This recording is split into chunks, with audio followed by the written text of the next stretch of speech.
MacVoices Holiday Gift Guide number 4, Part 2, with Brittany Smith, Mike Schmitz, and Joe Kissell. This is MacVoices. Today's edition of MacVoices is supported by RocketMoney. Take full control of your subscriptions with RocketMoney at rocketmoney.com/MacVoices. Welcome to MacVoices. This is the talk of the Apple community, and I'm Chuck Joyner. This is part 2 of the MacVoices Holiday Gift Guide number 4 with Brittany Smith, Joe Kissell, and Mike Schmitz. Some surprises are in store, as always. Let's go back and let the panel do the picking. We are going to start off round number 3 with Brittany. Okay. So I live on Zoom. That's where I live. That's where I work, on Zoom all the time. And I can get some movement in, as I said on the first one, with my bicycle desk that I finally got. But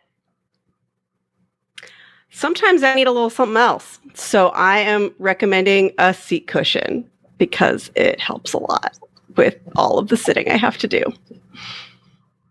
Was that diplomatic enough, Chuck? Yeah.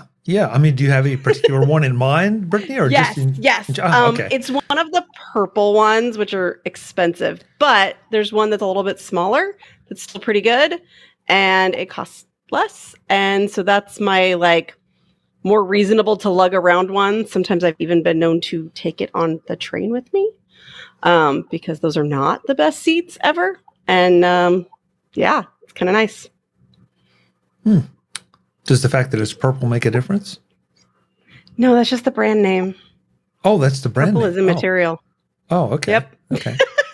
Joe was all excited because he's a purple guy. So that's true. That's true. But also, I'm thinking if you have failed to buy my suggestion, and you need something soft to sit on because you landed on ice, We've got the synergy. No, Yeah. When you put the cover on here, when you put the cover on, it's black or gray. So, yeah. It's just purple on the inside. But if that's the brand name, or is that the same people that make the mattresses? Do you know? If there's a brand that's purple that makes mattresses, probably. Yeah, there is. Okay. Probably. I didn't. Now I'm going to anxious to look it up because I didn't know they made cushions. Okay. Sure. Yeah. Don't know what to say to that. Mike, help Brittany out of this. What's your round 3 pick? All right. Well, since you mentioned creativity and Brittany mentioned purple, I'm going to recommend a purple book about creativity, which is The Laws of Creativity by Joey Kissell.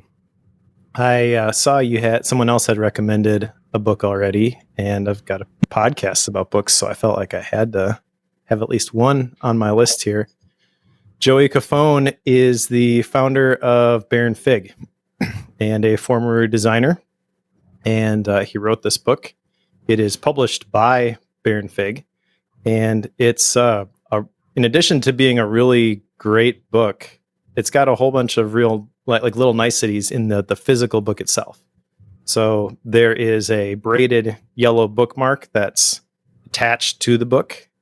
Each chapter, there's 37 different laws in this book. It's like 400 something pages, but they're all pretty short. And each chapter will have in the bottom part of the page how many pages are left in the chapter. I'm pretty sure there's a digital version as well, but I'm going to recommend that you buy specifically the physical version of this book. And what I love about this book is that it is specifically written for people like me who maybe aren't artistic and have trouble or have had trouble considering themselves creative. There's a couple different sections in this book talking about, first of all, the mindsets, and then basically just building a practice. But it's very approachable, and it's a very encouraging book. I mean, creativity has been one of the themes at the MacStock conference before, so you kind of know how I feel about that already, Chuck, because you were there. But I feel like this is very much in the same sort of vein. It's a very encouraging book, and really he talks about how like everybody is born creative. We just kind of forget how to do it. He has some cool statistics in here that, according to research done by NASA, 98% of 5-year-olds are certifiable creative geniuses. 98%. And then we lose that over the years because we're afraid to put our work out there. We don't want anyone to tell us it's not very good. We compare ourselves to other people. So this book is all like speaking to those kind of things and kind of encouraging people to go make your art and pick up your crayons and do what's inside of you. And I think a lot of people just need a little bit of encouragement from someone like Joey, who has been through that himself. So great book, and highly recommend this one. What did you say, 98%? 98%. Okay. Fall into the category of creative geniuses. Nice to know I have company in the other 2%. See, yeah. Either that or I just am going to point like out yeah. the cognitive scientist is being real good and not saying anything. Well, go ahead. Go throw it in there. Oh no, it's sort of like, how are you defining it, right? Like that's the first thing you do in any study is you operationally define your parameters. And so anyway, but I do love creative science when it's done well. So it could be really interesting. This is not really a science book. I think that's the only statistic in the entire thing. It's really an encouragement to go create.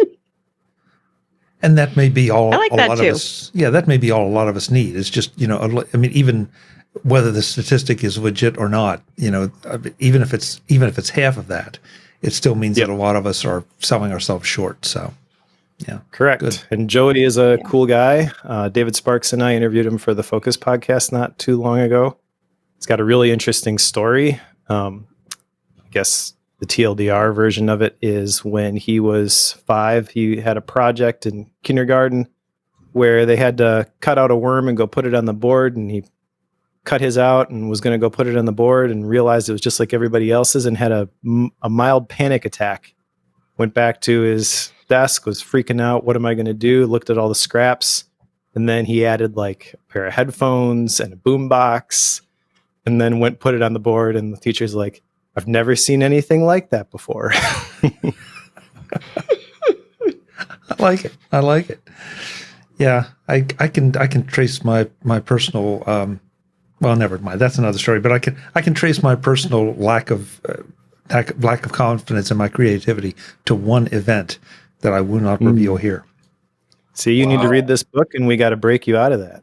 Yeah, there's a lot of truth to it. There's a lot of truth to it. So, no, good pick. Thank you. You just cost me money. Joe, what do you got? Speaking of books, I feel like I have to make some kind of segue, however tenuous.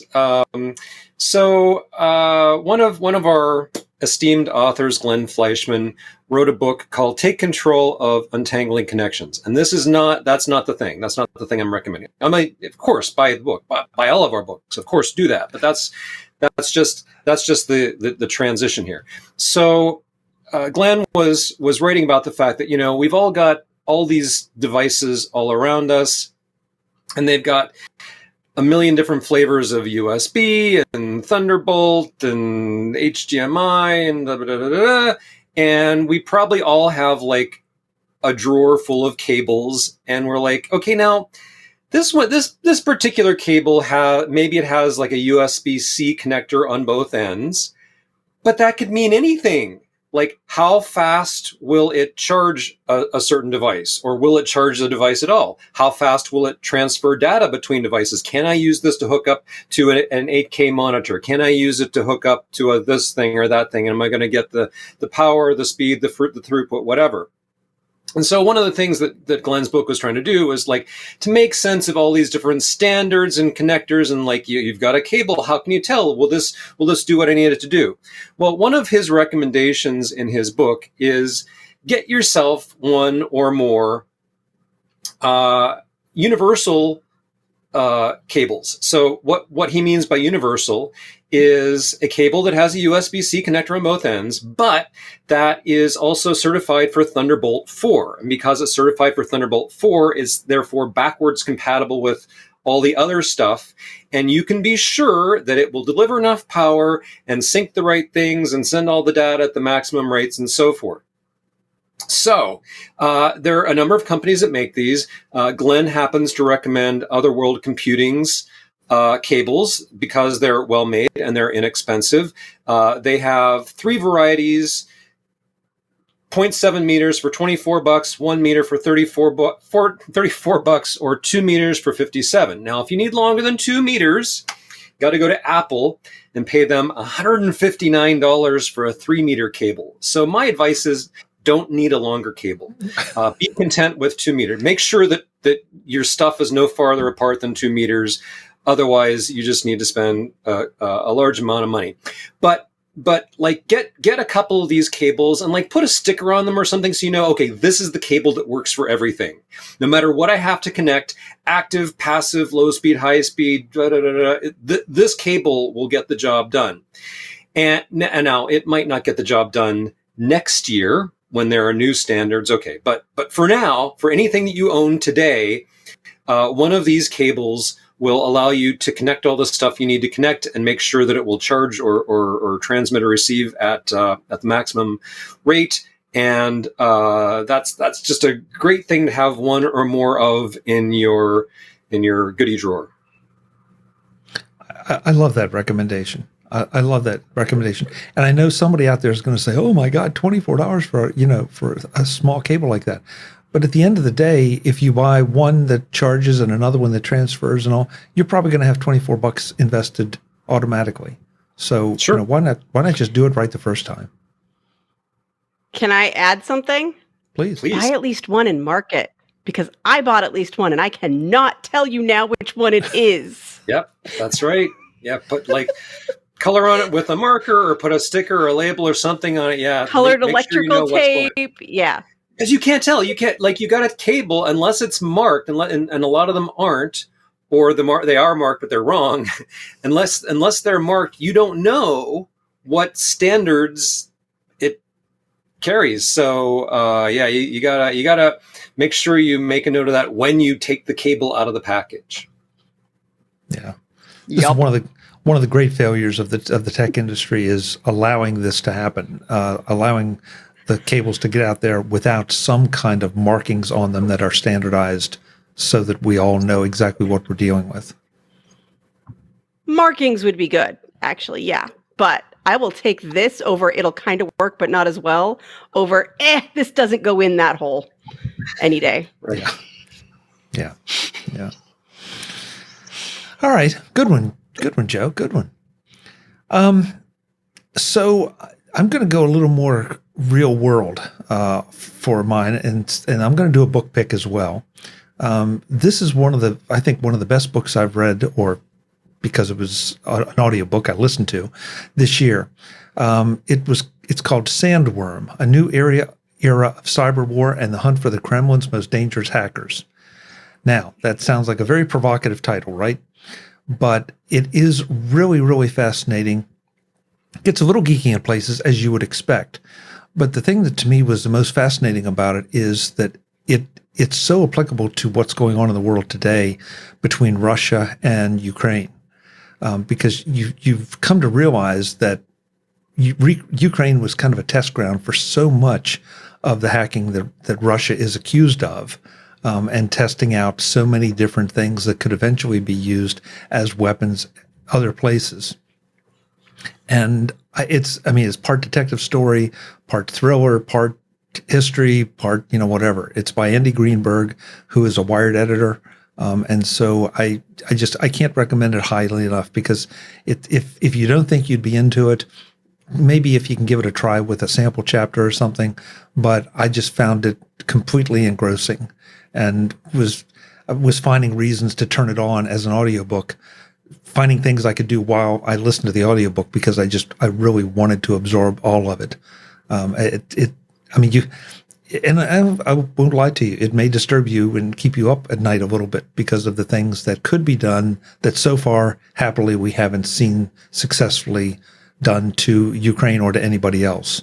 But it also is a bit of a wake-up call, so that you've and for personal security and your own stuff that you think nobody cares. Well, you should care, because they aren't going to be necessarily targeting Brittany or Joe or Mike or me, but you could be just caught up as a target of opportunity. So pay attention to it. It's well worth your time. As the cognitive scientist, I don't have to target you. I just have to target people who share 80% of something in common with you, and it might get you. Yep. That's a real good point, Brittany. I mean, that's something that I think a lot of us didn't. I know I frankly, I didn't appreciate it for a long time, because I think, who's going to care about what's, about me or what's on my hard drive or whatever. And you don't know till it's gone. This edition of Mac Voices is supported by RocketMoney. Cancel unnecessary subscriptions today with RocketMoney at rocketmoney.com/MacVoices. Are you wasting money on subscriptions? 80% of people have subscriptions they forgot about. Maybe for you it's an unused Amazon Prime account or a Hulu account that never gets streamed, or a magazine subscription that you're still paying for. Is that even a thing anymore? There's this great app that helps you track all of your expenses, and because of it, you will no longer waste money on subscriptions you don't even use.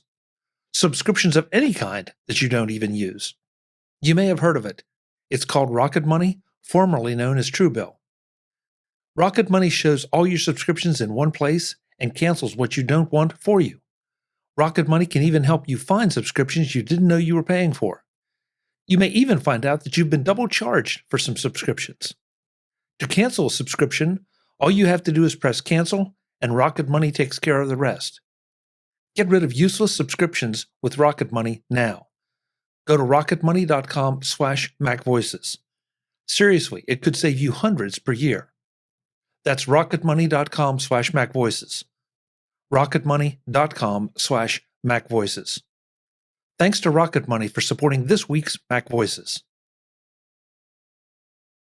All right, guys, that's 3 rounds. So this means that if you have multiple picks left, you have to pick your best one, or at least the one you want to pick the most. So round 4, Brittany, kick us off.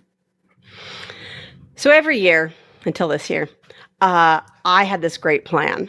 I would order a whole bunch of USB-A to Lightning cables and give them out as default gifts. So if I realized, crap, this really wasn't good enough to give somebody, I'd throw one of those in, and it was awesome. It's been my back, because nobody's ever said, you know what? I have too many cables to charge my phone. Nobody's ever said that. And so that was my default.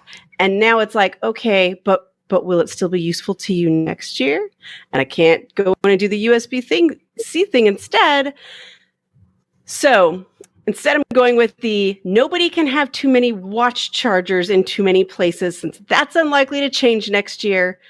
And there's a watch battery, so you can carry a battery around. And if your watch is getting low and you didn't see that coming, you can charge it on the go. And it also has a little lightning cable in case you need it. If it's like the one I used to have, it may not last forever, but that's probably why they don't sell the one I originally bought anymore. But this one seems to be holding up so far. And so, yeah, it's a little watch charger battery, so you can charge your watch wherever you are. I like that idea, Brittany, because my watch doesn't always burn down, but once in a while it does, and it always happens at the least convenient time. My parents both have watches, and they always manage to go on vacation without watch chargers. I don't understand it. And so me having an extra battery plus the one I brought charging to the wall has saved them many times when we were on vacation together. Good. Well, now you don't have to worry about them when you're not there.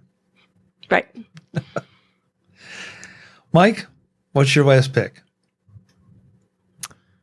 All right. So we like to play a lot of board games.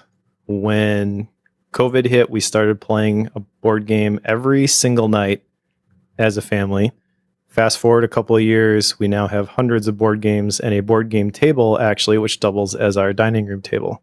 But I'm going to recommend our current favorite board game, which is a game called Root.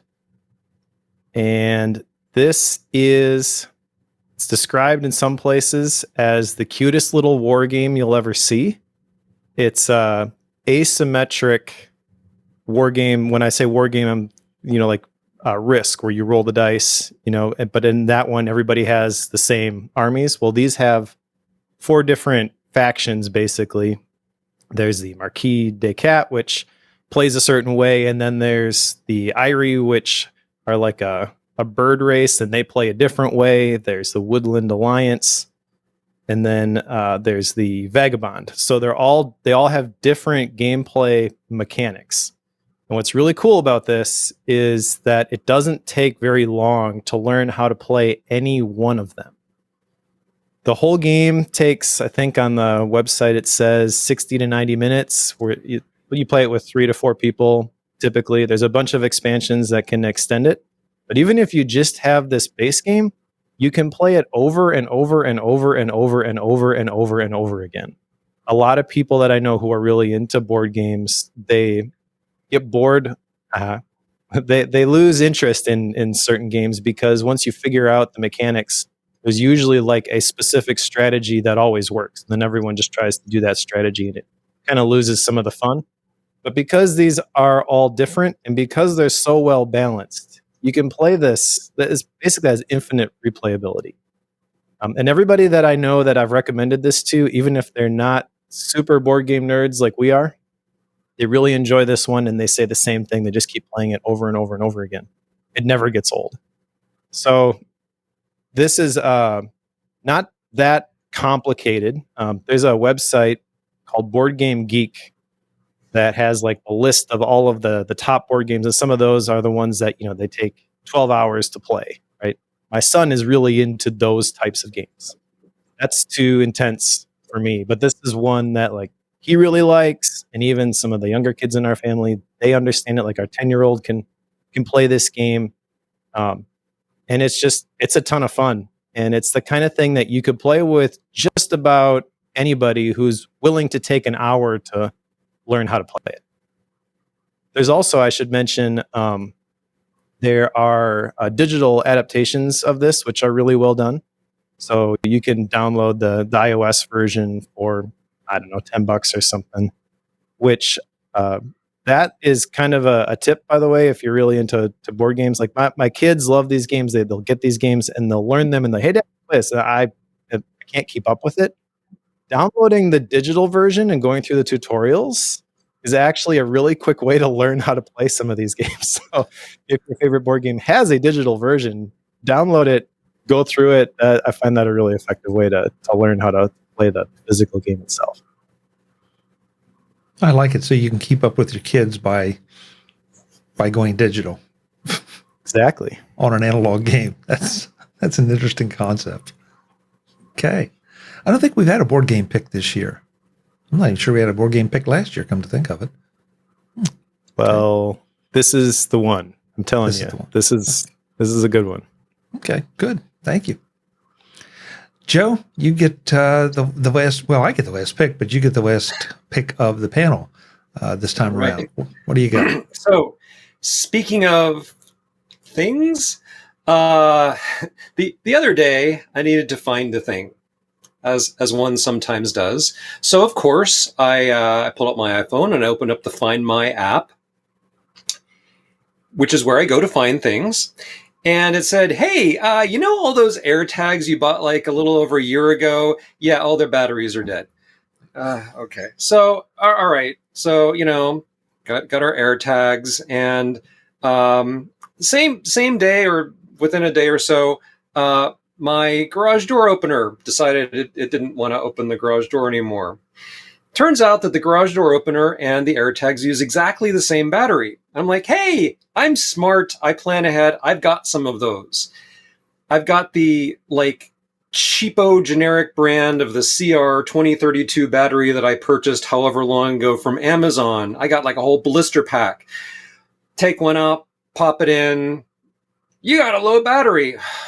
Take that out, pop in the next one. You got a low battery. All right. So I went and got myself some more CR 2032 batteries, and I got Energizer. Like, the important thing to me was like to get a name brand, like to get, you can get Duracell or Panasonic or Maxell or whatever, but like get a real battery brand, not like some random we don't know from China that comes from Amazon and is cheap, but will it have any power when it gets to you? Who knows? So if you have devices that use this battery, and that of course includes AirTags, it includes my garage door opener, but it includes like a lot of other things, like my car key fob uses the same size, and like a lot of small things that you keep in your pocket that transmit small amounts of data use this kind of battery.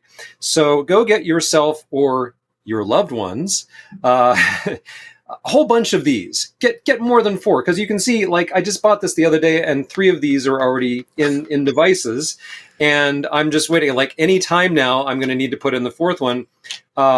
The place I lived before, all of the, like, we had an alarm system, and all the wireless sensors all around the house all use this kind of battery. So you might have a lot of things around you that need this. Go get a lot of them. Get like 10 or 15 or 20, and make sure they're a reputable brand and manufactured within recent months, and your loved ones with electronic devices that are about to have their batteries die will thank you. I can't believe you picked this, Joe, because I had that experience, and Jeff Gammon educated me to it about 3 days before it happened to me, that I ordered some cheap batteries off Amazon. And not only did I have some power issues, but I also found that in spite of, having the right number and all, they didn't fit the device I was trying to put them in. And so sent them right back. It bugs me a little bit to pay the premium for the name brands, but on the other hand, you're getting what you pay for. So that's right. Do you want to save a little bit of money, or do you want the thing to actually work? I want the thing to actually work. Yeah. I as a side note, though, I'm curious, did you have any issues getting the AirTags open to change the battery? No. So I was just fiddling with this. So I have this little keychain holder on it, and getting that off was actually more challenging to me than getting the AirTag open. And of course, now that I'm trying to do this while I'm like, I was just going to show you, well, this is how you do it. And it's like, now I got to pull my Swiss Army knife out of my pocket so that I can open up the little case and get my AirTag out. But so having done that, all I do is I just like press and turn, and that's it. It opens up, the battery's there, you pop it in, and it'll beep at you slightly to say, yeah, battery's in, and then turn it. Yeah, it's super easy. Great. Okay, good. Because I've seen some things online about people were having issues with it. Maybe they just didn't know how to open it properly. So I have not bought AirTags because I figured that replacing the batteries would be a pain. They should have that video on the Apple website.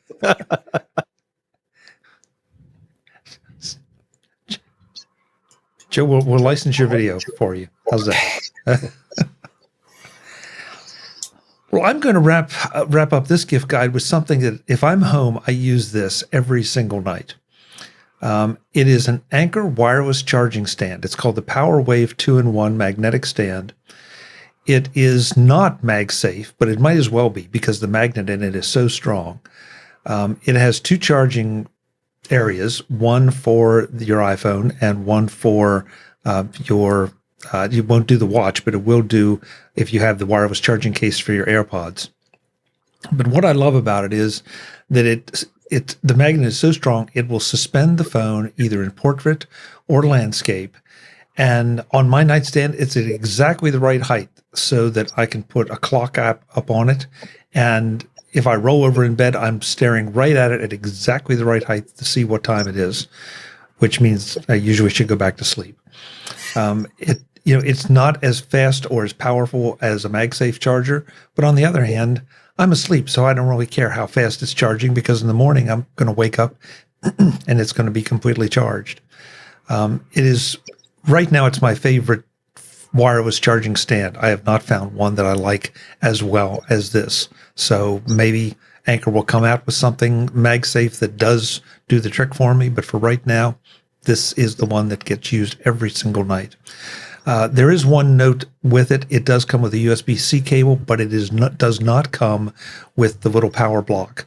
So you probably have 5 dozen of those sitting around your house. Just be sure that you have one that you can plug this into, or you will need to order one along with it. And that makes it just a little more expensive, but I think the odds are pretty good that you probably have one of those power blocks. Guys, thank you. That was 4 rounds of great product picks, some that I obviously did not see coming, and that's the beauty of these panels. So we're going to go around, let folks know where they can find you, and then we'll get out of here.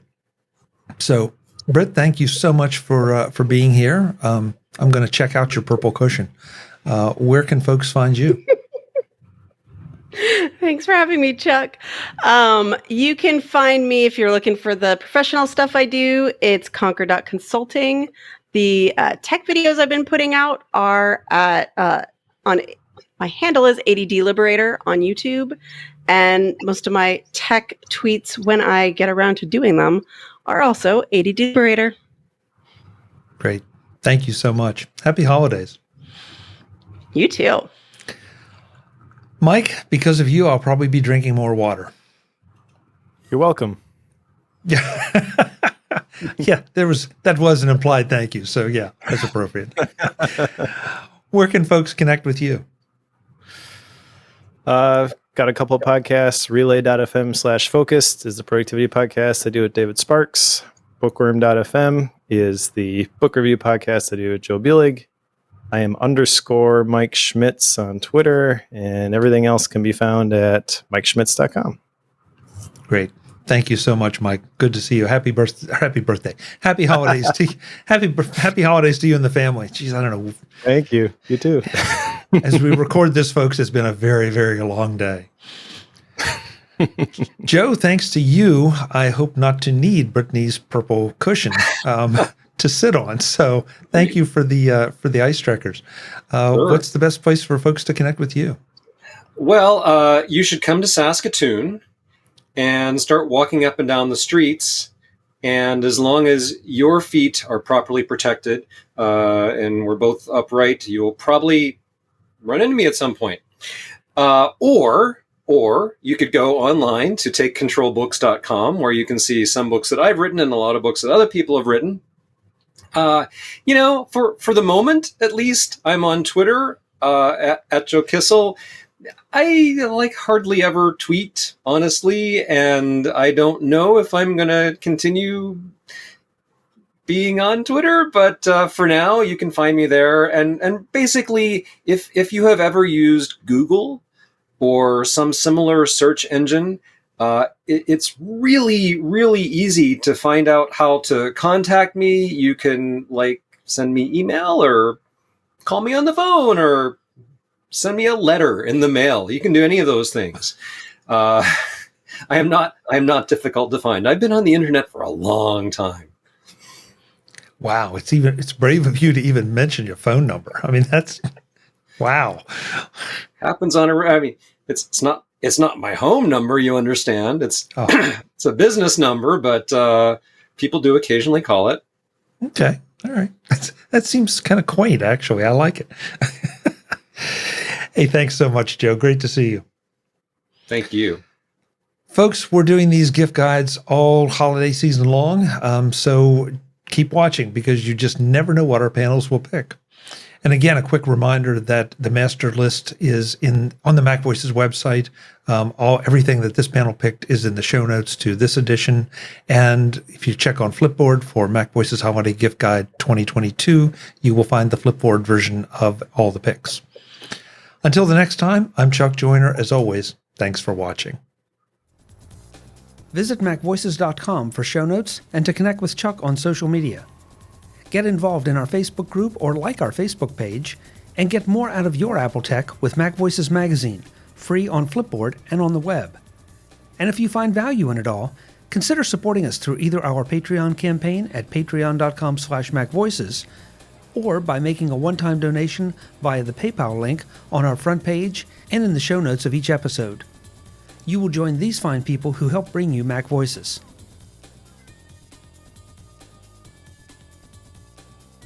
Advertising handled by Backbeat Media at backbeatmedia.com. Bandwidth provided by CashFly at cashfly.com.